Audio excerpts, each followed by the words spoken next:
কবুতরের ব্লাড আছে, কবুতরের চোখের নজর ভালো আছে, যদি আপনার ফেদারে গিয়ে ডিস্টার্ব করে, ফেদারে ডিস্টার্ব হয়, তাহলে কিন্তু আপনি ওই কবুতর থেকে ভালো রেজাল্ট পাইবেন না, ওই কবুতর ভালো একটা রেজাল্ট আপনাকে দিবে না।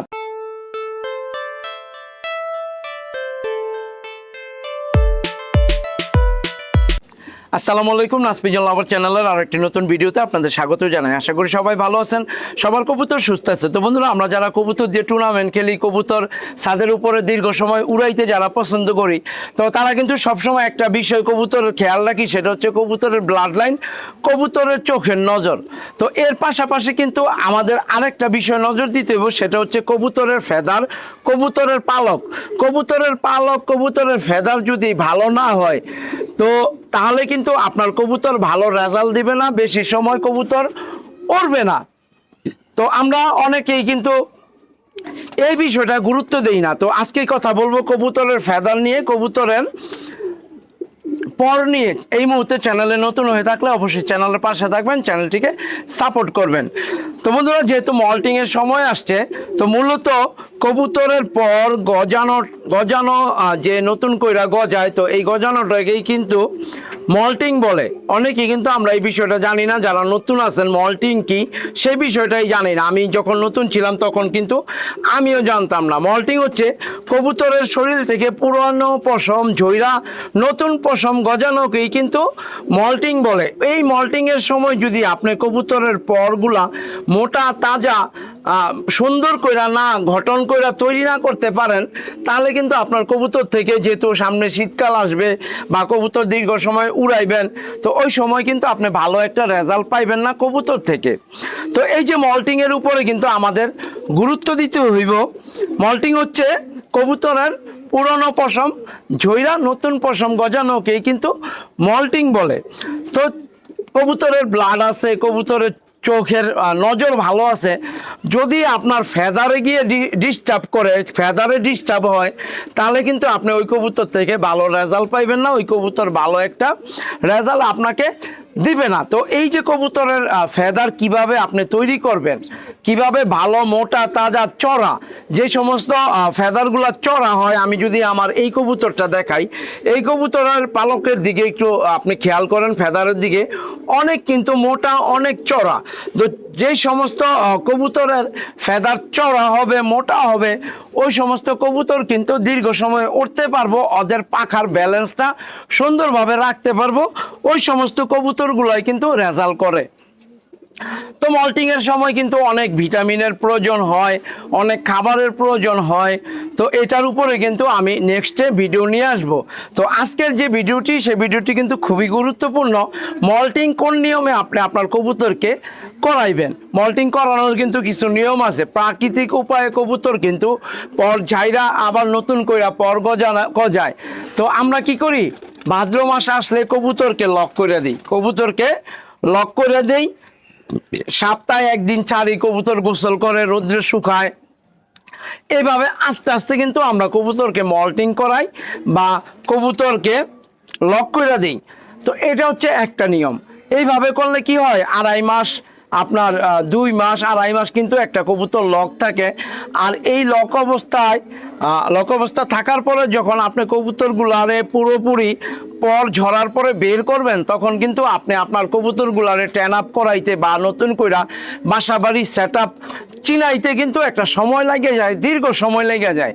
তো আমি কিন্তু গতবার এই সিস্টেমে আমার কবুতরগুলারে মল্টিং করাইছিলাম। তো আসলে আমি কিন্তু আমার কবুতরগুলো অসুস্থ থাকার কারণে গত বছর একটা ভালো কিছু করতে পারি নাই। তো আল্লাহর রহমতে সবাই দোয়া করবেন যাতে এইবার একটা ভালো রেজাল্ট আমি আমার কবুতর থেকে পাই। তো এইবার কিন্তু আমি মল্টিংয়ের একটা পরিবর্তন নিয়ে আসছি, একটা চেঞ্জ নিয়ে আসছি।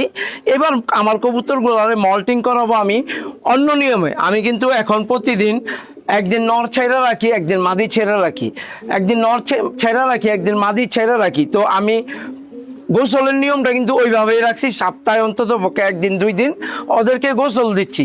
তো এইভাবে কি হয়, এইভাবে আমার কবুতরগুলো কিন্তু ছাড়া থাকে। যখন ওদের মনে চায়, ওরা একটু উইরা হাঁটা চলাচল কইরা ওরা কিন্তু আবার লফটে বা থরে আপনার লফটে বা খাঁচায় ঢুকে যেতেছে।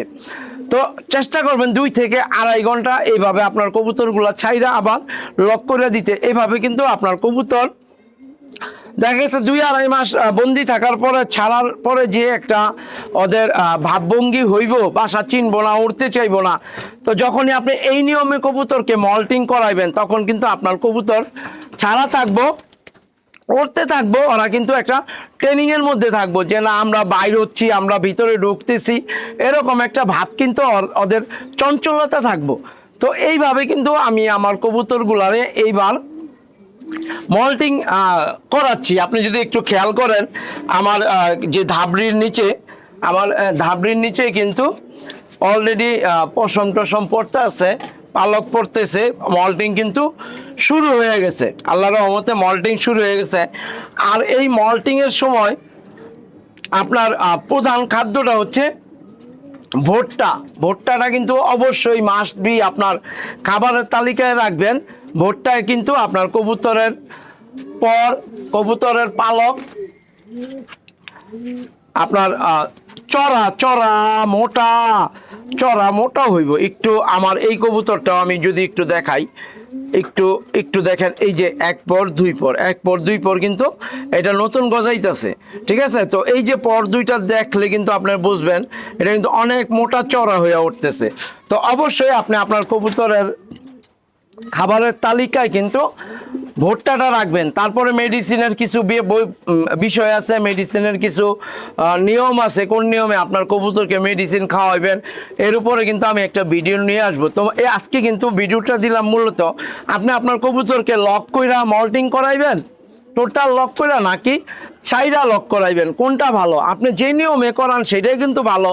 তো আমি কিন্তু আমার কবুতরগুলা এইবার মল্টিং করাবো ছাইরা, একদিন নর ছাড়বো, একদিন মাদি ছাড়বো, এইভাবে কিন্তু আমার কবুতরগুলা আমি এইবার এই সিজন, যাতে সামনের সিজনে একটা ভালো রেজাল্ট করতে পারি, এই নিয়মে কিন্তু আমার কবুতরগুলারে মল্টিং করাবো। তো বন্ধুরা অবশ্যই খেয়াল রাখবেন কবুতরের ব্লাড লাইন, কবুতরের চোখ, এমনকি কবুতরের দৈহিক গঠনের পাশাপাশি কিন্তু আপনার অবশ্যই নজর দিতে হইব কবুতরের পালকের উপরে। পালক ফেদার যদি ভালো না হয় তাহলে কিন্তু আপনার ওই কবুতর আসলে কতটুকু রেজাল্ট ভালো দিবে আপনারা যারা সিনিয়র আছেন তারাই ভালো বোঝেন, আর জুনিয়ররা কিন্তু অবশ্যই এই বিষয়টার দিকে খেয়াল রাখবেন। তো বন্ধুরা আজকের মতো এই পর্যন্ত, সবাই ভালো থাকবেন, সুস্থ থাকবেন, এই প্রত্যাশায় বিদায় নিচ্ছি। আসসালামু আলাইকুম ওয়া রাহমাতুল্লাহি ওয়া বারাকাতুহু।